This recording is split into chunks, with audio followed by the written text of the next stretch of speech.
Check sound. Ragazzi, finalmente ho ricomprato il microfono. Mi si era rotto quello di prima, infatti vedrete qualche video fra qualche giorno dove l'audio è un po' pessimo. Vabbè, lasciamo stare. Oggi voglio parlarvi del righello in acciaio della Parkside, comprato oggi 29 agosto 2022 all'Idel a costo di 4,99 €. E io aggiungerei righello in acciaio multifunzione, perché non è un semplice righello, nasconde tantissime funzioni che all'interno di un laboratorio sono molto utili ed è molto pratico da utilizzare. C'è qualche micro difetto effettivamente, ma nulla di preoccupante. Quindi mettiamolo sul bancone e vediamo com'è fatto. Iniziamo. Allora, innanzitutto viene venduto con questo cartoncino, è attaccato qua esternamente con due fascette, e sullo stesso troviamo solamente la scritta righello in acciaio e nella parte posteriore una rapidissima descrizione. Quindi il righello in acciaio per contrassegnare legno duro e dolce, perno regolabile in alluminio, punta per incidere in acciaio. Quindi un righello, come vedete già dalla descrizione, nasconde diverse funzioni. Allora, guardiamo per bene innanzitutto come è fatto, vediamo la struttura, è in acciaio, si può mettere anche su un magnete, una calamita. Questo è un sistema a scorrimento, si svita questa vitina e ci permette di regolarlo in determinate posizioni. Questo invece è una punta in acciaio che ci permette di segnare sia legno dolce e duro e si può utilizzare pure come un truschino, però come vedete c'è questa parte zigrinata perché si può svitare e si può anche rimuovere.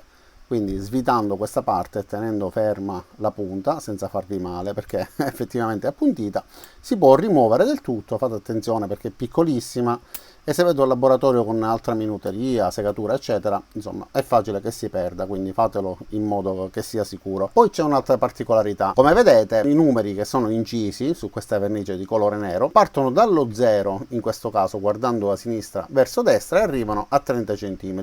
Ribaltandolo troviamo la scala di misura che questa volta riparte da 1 cm più in alto, parte con lo 0 a destra e arriva a 31 cm sulla sinistra, perché ci dà la possibilità di misurare da ambo i lati con dei riferimenti differenti.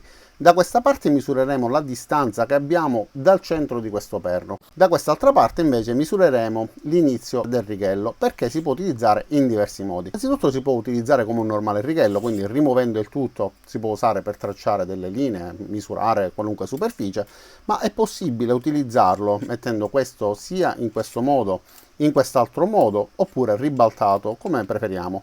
Quindi mettiamolo così, che esteticamente è più gradevole, e vi faccio vedere qual è il funzionamento. Quindi noi vogliamo prendere la misura, ad esempio, dell'altezza di questa tavola. Possiamo farlo come abbiamo sempre fatto, quindi poggiando da questa parte e guardando, dovremmo segnarlo, oppure possiamo semplicemente portare a battuta questo, dopodiché stringere questa vite e avere la misura riportata con il riferimento della battuta. Oppure possiamo utilizzarlo per prendere la misura di un'altezza, sempre allo stesso modo, lasciando andare verso giù questa parte che scorre, dopodiché leggendo 20 mm in questo caso per l'altezza, lo spessore di questo pezzo di legno.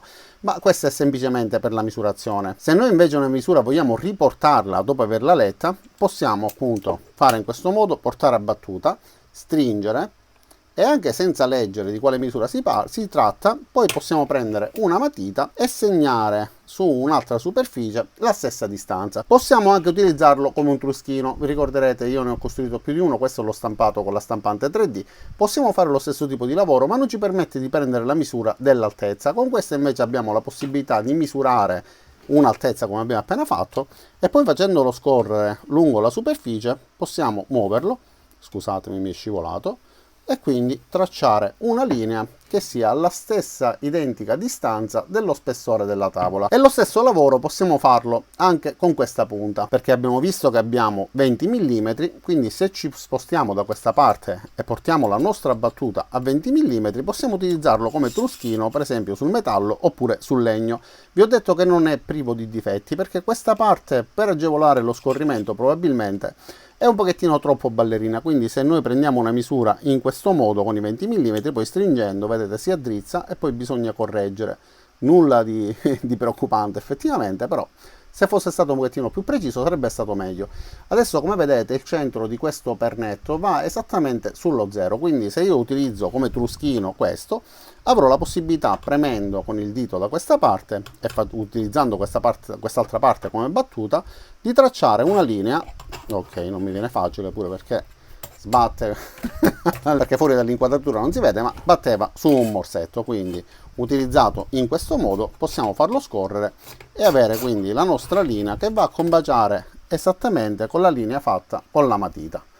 Quindi un articolo che per determinati scopi può essere utile sia appunto per tracciare delle linee, ma può essere utile anche per segnare il punto in cui andare a praticare, tra l'altro era pure svitato, in cui andare a praticare per esempio dei fori con il trapano, perché se noi volessimo praticare alla stessa distanza di questo spessore un foro, basterebbe poggiare, fare un poco di pressione e come vedete, sempre alla fine della linea tracciata con la matita, avremo questo puntino che sta a indicare dove praticare il foro con il trapano, quindi comodo per tutte queste situazioni. Paradossalmente si potrebbe anche utilizzare come una sorta di compasso, perché se lo posizioniamo in questo modo, lo posizioniamo a 65 mm, è un'idea un pochettino bizzarra che mi è venuta adesso, però volendo potremmo utilizzarlo come un compasso, perché avremmo quindi un cerchio che dovrebbe essere fatto un po' meglio e senza cercare di stare all'interno dell'inquadratura, ma potremmo avere anche un cerchio di circa 65 mm come raggio, quindi un diametro di 130. Comodo e ovviamente è una cosa improvvisata, però volendo potrebbe tornare utile anche per queste cose. Questa parte si può rimuovere, alla fine avremo il foro al centro che ci permette pure di appenderlo se non vogliamo sfruttare questa caratteristica, e possiamo utilizzarlo anche come profondimetro per andare a misurare eventuali fresature e quindi poi regolare di conseguenza la profondità della fresa per ricopiare le stesse o comunque per prolungarle, eccetera.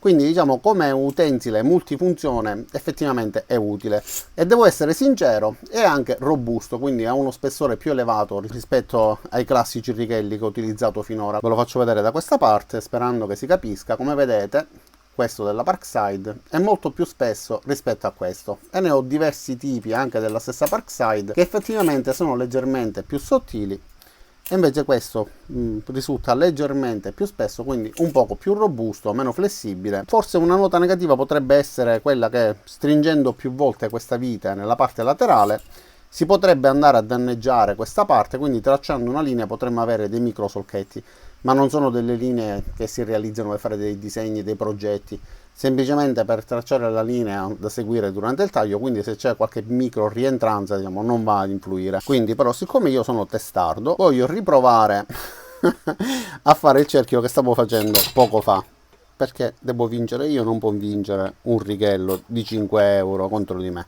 Quindi rimettiamoci in questo modo e vediamo se mi riesce. Allora, sono arrivato a metà. No, va a sbattere contro il morsetto. Ora va a sbattere contro questa confezione. Tra l'altro prima o poi vi recensirò pure questa. Vediamo se mi riesce. Devo completare questo cerchio. Ok, va bene, l'idea è buona. Il risultato è un po' pessimo, le linee sono un po' accavallate, però diciamo come concetto, dato che ve l'avevo accennato, per avere un riferimento con una misura, anche se non precisa, magari da seguire col seghetto alternativo, per fare un foro, per un faretto, eccetera, potrebbe essere anche una buona idea. E questa battuta, come vi stavo dicendo, quindi si può utilizzare per prendere delle misure e poi tracciare, per esempio, come ho fatto recentemente quando ho realizzato l'espositore per le batterie della Parkside, ho praticato dei fori a 20 mm x 20 mm per poterli tassellare a muro. Quindi in questo caso, avendolo già impostato a 20 mm, posso tracciare una linea di qua, un'altra linea da questa parte, stessa cosa di qua, e poi posizionato in questo modo senza avere chissà quale attenzione, perché avremo sempre 20 mm, possiamo praticare i nostri fori avendo una misura perfetta da entrambi gli angoli. Però questo deve essere allungato. La vitina per poter regolare lo scorrimento di questa parte è zigrinata, quindi ci permette di avvitare e svitare comodamente, perché effettivamente sono ben pronunciate e danno un buon grip. Ma nel caso in cui per un motivo qualunque non dovessimo riuscire, da questa parte abbiamo anche l'intaglio per poter svitare sia con una punta Phillips, quindi a croce, che eventualmente anche con un cacciavite a taglio. Quindi studiato e ragionato molto bene. Tra l'altro mi sono accorto nella confezione che è prodotto da un'azienda austriaca che si chiama scusate la pronuncia. Quindi un prodotto che d'altra parte, come abbiamo visto da queste prove, risulta interessante, robusto, fatto bene, flessibile, il giusto. Secondo me un prodotto che utilizzerò molto spesso. E sicuramente chissà quali sono i tanti altri utilizzi di questo righello. Se voi conoscete altri utilizzi che ci può offrire, scrivetelo giù nei commenti, perché può essere utile sia a me per scoprire diverse funzioni che magari non conosco, che a chi leggerà i commenti per poterlo utilizzare al meglio. Secondo me comunque è un prodotto valido, soprattutto rispetto al prezzo, che è 4,99 €. Abbiamo un righello che all'interno del laboratorio si utilizza tantissimo, ne avrò almeno 6 o 7, li utilizzo tutti con diverse lunghezze, diversi spessori, diverse larghezze, ma questo mi sta piacendo già tantissimo. Quindi non mi rimane che ringraziarvi di aver visto questo video fino in fondo, vi invito ad iscrivervi al mio canale, mettere mi piace cliccando sul pollicione all'insù qua sotto, cliccate anche sulla campanella per attivare le notifiche e ci vediamo a tutti i miei prossimi caricamenti. Ciao da Riccardo e a presto!